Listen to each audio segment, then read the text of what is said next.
moderate. How did you like Kiss of the Spiderwoman? Yes!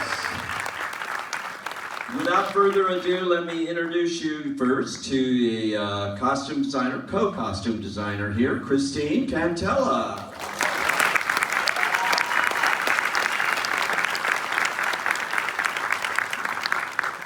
And the other costume designer has only won 4 Oscars and many other awards. She is a legend, Colleen Atwood.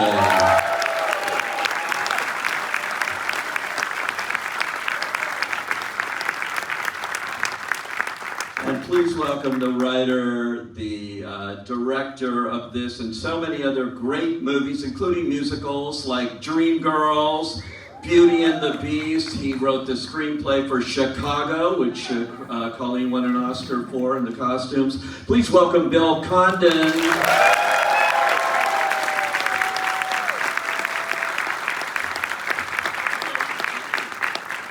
So I always love doing American Cinematheque, which Colleen just joined today, by the way. We're excited. Because they're genuine film fans here, and they appreciate movies, Bill. So talk to this crowd about why now was the time for Kiss of the Spiderwoman, because obviously the 1985 film, Bill Hurt, won an Oscar, but that was not a musical. Then it went on to win all these Tonys as the musical version, and now this is the film version of the musical Broadway. Right.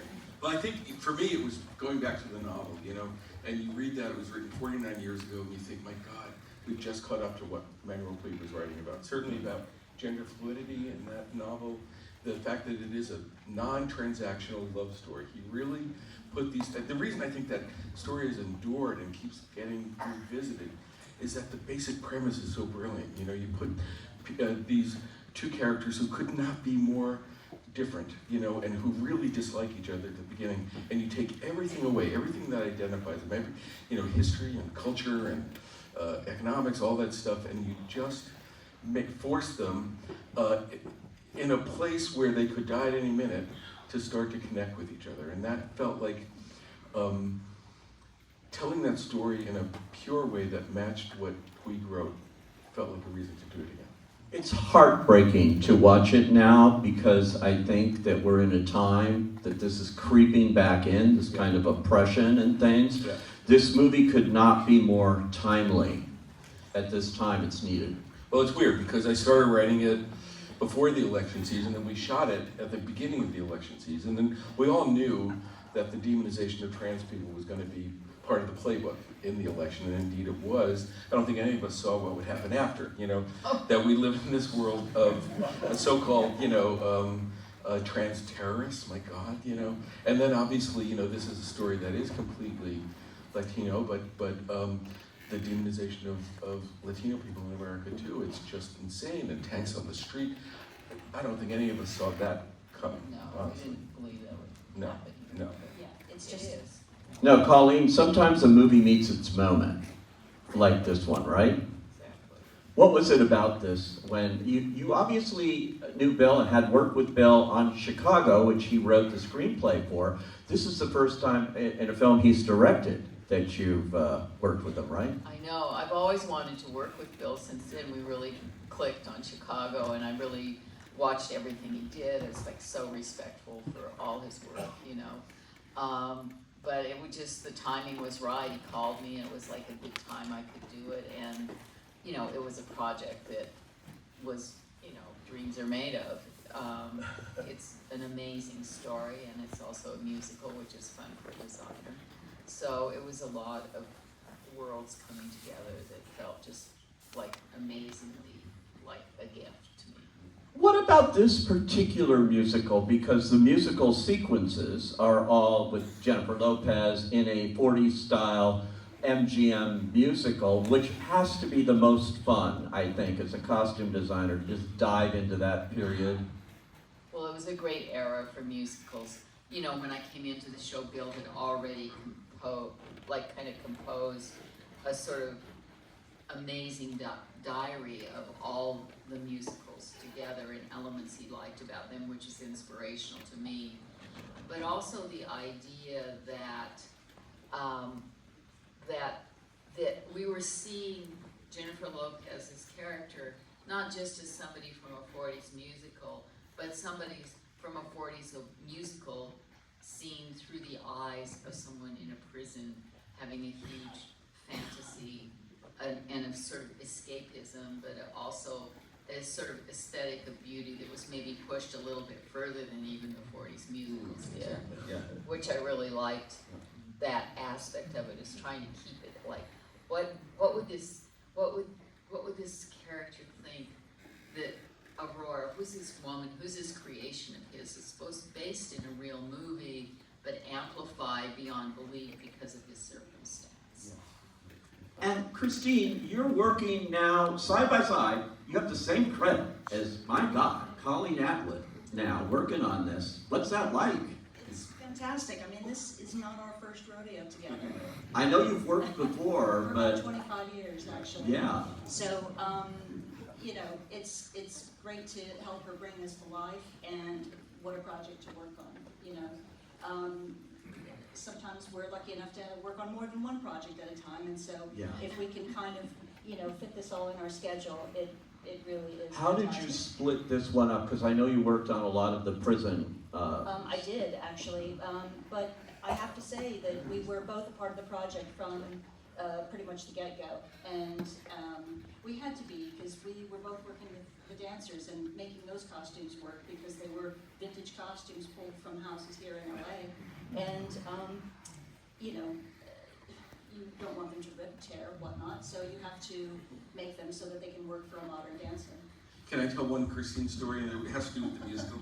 But you know that number where Jennifer Lopez is in the green dress on the red set, and Diego Luna comes in, and he's got all the dancers there have black T-shirts, but he's got the one with the white collar, the Gene Kelly collar. Well, on the day, Diego didn't want to wear that, you know, and As they do. right, as happens, right? And we sort of conferred and said, okay, well, let's let him come on in the same costume, and then you realize the wisdom.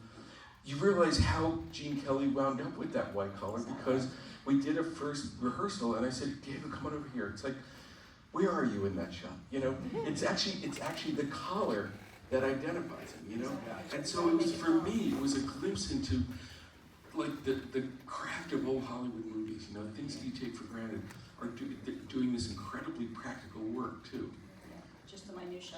He wasn't wearing that in the scene before, but again, this is the fantasy. Exactly. So, you know, you just had to push it out there. Jump it.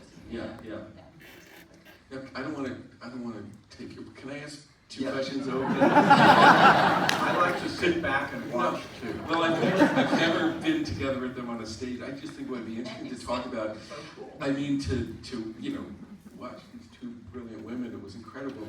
But what's interesting are the costumes I'm going to mention too, that needed a lot of iterations, that were a work in progress, and the two are, you know, the creation of Molina at the end, the feminine side of Molina, right? And then also Jennifer's costume in Where You Are, right? Which went through a lot of versions. So, is that what we're talking about? We're talking about that. It was like the most, you know, it went through a lot of musical history. And a lot of them built. I mean, there were 3 or 4 Yeah, they were actually all made. right? We started with the sort of Dietrich-esque, and we went to Chita, Right. the shorts, and Some go-go boots and for a minute, boots right? for a sec, Yeah. and then we went to, Liza Suicide. and then we went to Liza Beauty, Right. which is where we ended up, Mm-hmm. but with Jennifer, her take, Yes, her yeah. particular style in it. But it was the most kind of, the other costumes pretty much stayed the same from the beginning, from the concept. But I think because that number was so, it flexed the choreography, like what we wanted from it, so many elements of it became, you know, that, and that, you know, in a sense, it seems like the costume that a lot of fans kind of hone in on is that white, with the white. It's Halloween like, night, right? yeah, it's the iconic, you know, kind of musical. What was it like working with Jennifer Lopez? Because I had interviewed her recently, and she talked about being very keyed in on the costumes and working with you guys, collaborating in the sense of what would work for her as well, the character. We had amazing fittings with Jennifer. She was totally focused on the movement, the look of the costumes, every element, and she's so amazingly professional and knowledgeable. But the main thing about the costumes with her, which says a lot about her talent, is it wasn't about how they looked, but how they worked. They had to do the work. And that was a really big part of designing for musicals, is costumes are actually have to do a lot of work. And if they don't do it, then you end up changing them 1,000 times at the last minute. So if you have an actor and a director that knows how to prep, then you know how to design the costumes for each number. Even on a low budget. And we have that advantage, because in the fittings was not only Jennifer and Bill, but you know, the fitters, the costumes were all there, but also we knew what the movement was going to be within the costume, so we didn't have to redo them 3 or 4 times. They actually were, you know, they actually worked for what we had to do. And in the last fitting, we had hair and makeup there too. So we knew the entire look of that character. We knew what Aurora basically was going to look like. Which, when you're going to a show like this and you don't have time and you don't have a lot of money and you have to be ready every day, is a huge, huge advantage. It's very important, I think. I think the most vexing moment, though, was the first day we shot, was that first number that Jennifer's in, where she comes in, hello Kendall, and she picks up the gold dress and dances with it, you know. And Colleen and Christine had made a duplicate gold dress, you know. But Jennifer said, no, I want to work with the real one. And of course, within hours, half of it is on the floor, you know. And after every shot, everyone's on there trying to put it together. Exactly, yeah. Because it was all hand beaded, so it wasn't exactly made to be thrown around the room, even though it was made to be danced. That dress actually evolved too, because in the beginning we had a train on it. But then when the choreography came into play and she walked backwards in the dress, that doesn't work with the train. So we took the train off, you know, before that moment. But still, it was like, you know, as you design and you learn and somebody's dancing in something, you learn what to do to make it work for the dance.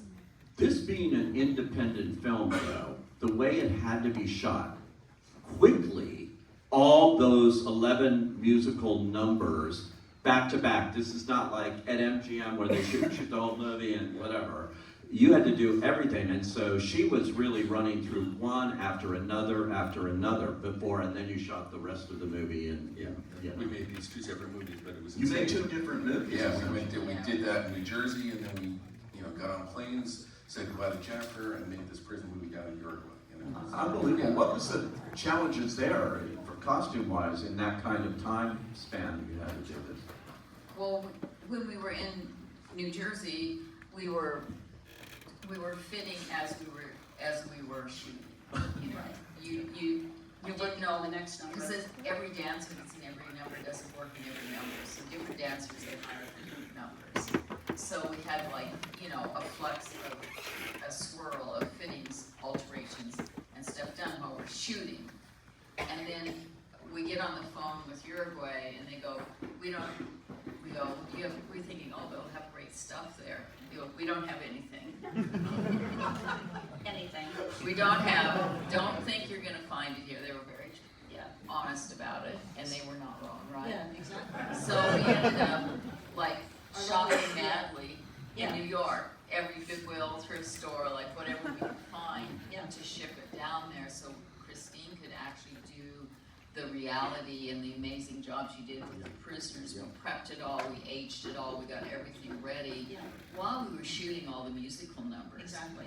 In order to have it happen within the timely, you know, the time area that we had. Yeah, there was a lot going on. Wow, it's so amazing. Well, I would love to hear what you guys have to say. So if you've got any questions out there, just raise your hand and right in front, and we'll try to repeat it. He's curious about Uruguay. It was fantastic. Wouldn't you agree? I thought it was great. Yeah. The crew there had at least for costumes, was experienced on other bigger projects that came from other countries, China and whatnot. So the basics of what we were doing and what we were trying to achieve. And, you know, they worked with me to make it happen. I mean, it was really, yeah. It was incredible, and you know, it's a ferry ride across from Buenos Aires. We couldn't shoot there because Malay had just been elected, and the exchange rate was, I mean, the currency was fluctuating like crazy, you know. But in a weird way, it worked out because Montevideo is a bit stuck in time, you know. So this is set in the 80s, and we didn't have to adjust anything. It really did feel a little sleepy that way. But the other great thing is, you know, we shot in a real prison, and there was a combination of Argentinian and Uruguayan actors, and Uruguay had its own political turmoil, and I can't tell you how many people, actors and crew, came up at certain points and said they'd had grandfathers, fathers, cousins who'd been disappeared or killed in these. So it's a very, very, you know, personal story for a lot of them. Yes.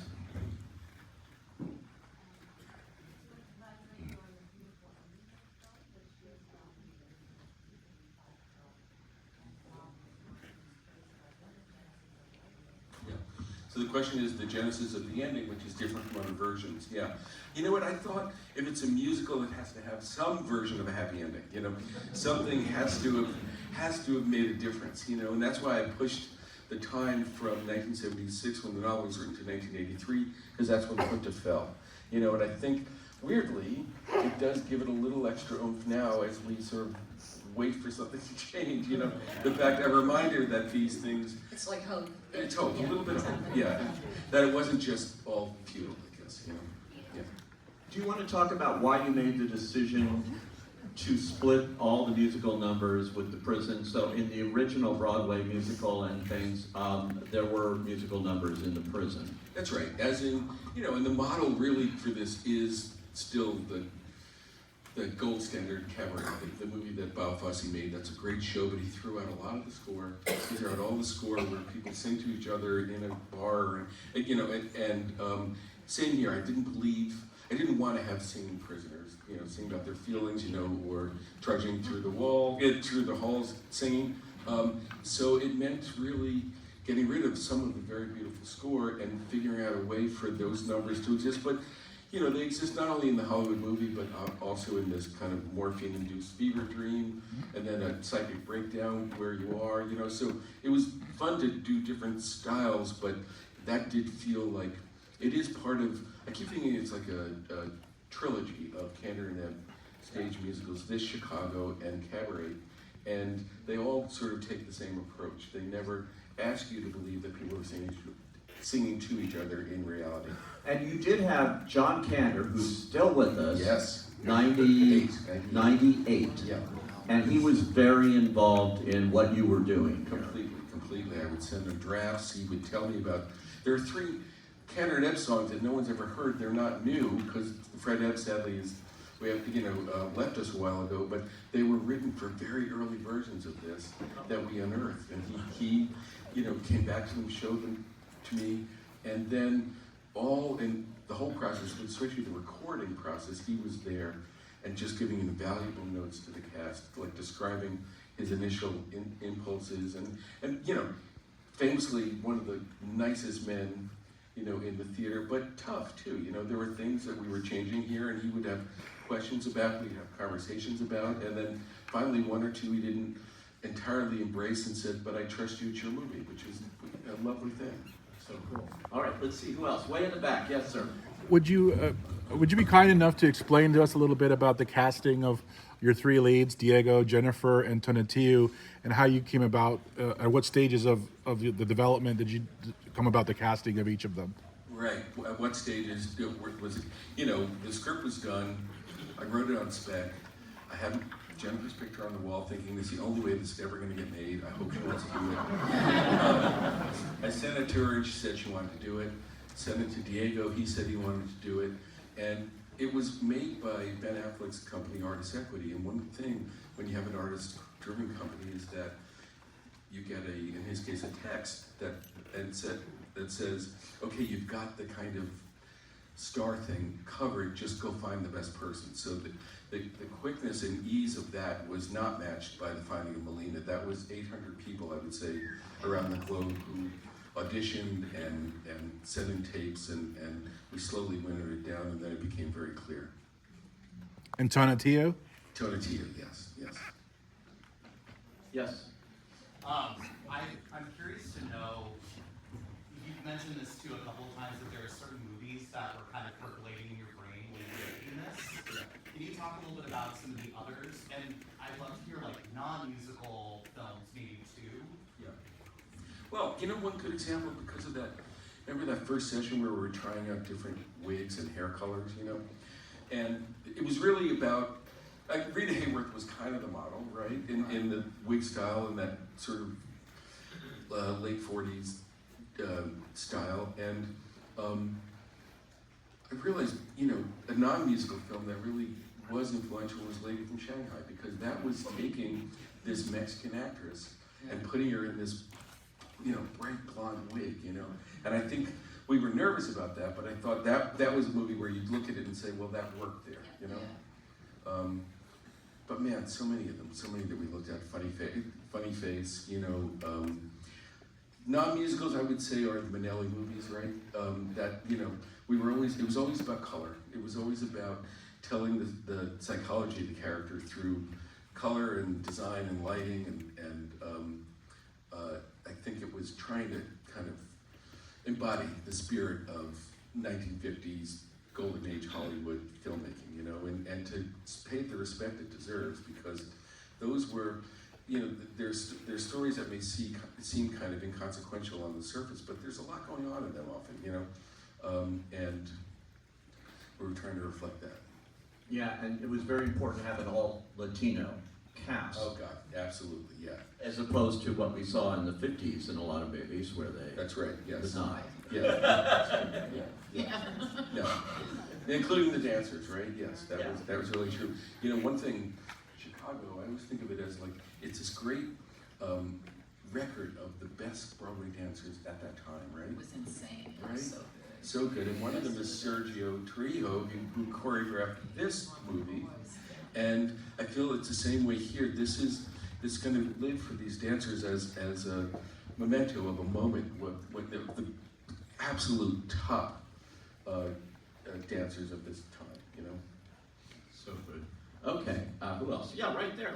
Like that. Thank you so much. Okay, so going back to Donna, he actually lost, 50 pounds to do that role from the prison to like when he was there. So I'd love to hear from costuming, Colleen, or for both of you actually, what it was like in terms of you had to create 3 different, him as Kendall and him in prison and that end, and if there was any challenges with his character. And then Bill, if you can speak on how Donna held his own opposite Jennifer and Diego, because that was just amazing to see.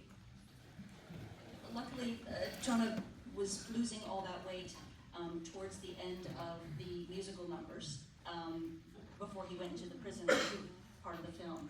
So there was a little bit of a break in time. I'm not going to say that we didn't have to take in everything that he had in his closet for the prison part of the film. But it was We okay. did, but it was okay, yeah, I mean, it's part But of it the didn't character. fit, Yeah, It was exactly. like he had diminished. Yeah, and it really worked, and I think you could really see it in how things hang on him, and how he looks just not as robust as he does in the musical numbers. Yeah, it really worked. That's interesting. I lost 42 pounds and I have to take in everything now. So if you have any tips. We know some people. Yeah. Oh, we know Bill's gonna answer. It's a question that's a part for Bill. Oh yeah. How did Tona hold his own with Jennifer and Diego? I gotta say, it's appropriate with this movie to quote Liza Minnelli, but she talked about the trick being when you get an opportunity to be ready, and that is, I felt like Tonatiuh was preparing. He didn't know it was going to be this role specifically, but my God, he was just ready to do everything, and we've never seen up to this weekend, and his commitment certainly to activate the Latin audience, and the grassroots work he's doing, but I think because he's also kind of politically active, you know, and felt a responsibility to represent this specific character. I think that helped him put aside all of that anxiety he might have felt. He was very confident, didn't you Yes, think? he was. Yeah, yeah. He seemed ready. Yeah, yeah. Yeah. He knew. Late great Chita Rivera played the Spiderwoman in her early 90s on Broadway. She won a Tony. And before she passed away, she died in 2024. Was she able to see a rough cut? Look, well, we were together. I had sent her the script. Chita Rivera. I'd written the part of Clemencia for her, the woman in the jungle, right? And I'd sent her the script, was waiting to hear. We all were in Los Angeles. The first time I was meeting Jennifer, we were all going to her house for the first fitting. And as I was driving there, John Cantor called and said, Chita passed last night. Oh, no. It was unbelievable. But then we spent that day, you know, Jennifer was pulling up clips of her, and it did feel as if, boy, you know, whatever, you know, we already felt this great responsibility to live up to what she created, but it was really cemented on that day where we bonded over this terrible loss. She was in Chicago, so. Yeah, she was. She was in that movie. That was the idea. She got to do another one, you know? Yeah. I wish. Wow. Thank you. All right, we only have time for like one or two more. If anybody else, yeah, right there. I'm curious how you collaborated with Sergio on the dance. Did you guys get together with it, or you tell him the movies you wanted to see, then he presented it, or how did you guys do that? Collaborating with the choreographer Sergio and two others too. That is the bulk of prep before anybody's there. Choreography is writing, you know. When you write a script for a musical, you have a kind of broad outline for what's happening in the number. And then you sit, and it was with Sergio and Brandon Bieber, we sat around my apartment for 6 weeks, and we went through the beats of every number and started to think thematically, what are we up to? And then they went and started to build it on a skeleton crew of dancers, and then it gets bigger. It is really a massive process, you know. Here, the trick was that we were also shooting it in the style of movies of that period, which meant not counting up, not having 5 cameras and covering it and cutting it later. It really was all designed for long fluid shots, full frame, Fred Astaire thing, show me head to toe. And you see with Jennifer, you know, there are scenes that shots that go on for 90 seconds where that happens, you know. So that was, you know, so then you fold Tobias, the cinematographer, into the process. But it is the major, next step of writing, I would say. Okay, and anybody else? Yeah, one more, right there. Yeah, I'm curious, what made the actor who played Molina stand out in his auditions? Yeah, it's, you know what it is? It's he had all these emotional qualities. There was, you could see he was in touch with with pain, joy, camp, wit, all of those things. But it's the cruel truth is, and we all know this, we all know great actors who maybe don't work as well on film because somehow it's not coming through their eyes. And I gotta say, that was a thing. The first tape and then working with him and shooting him a little bit, it's just the enormous expressiveness of his face and eyes, and the fact that there was such a range of emotion that he was able to give us, and that was the thing where it's like, oh yeah, I think you could fall in love with this person, you know, and I think that's the make or break of this movie. Well, congratulations to all of you.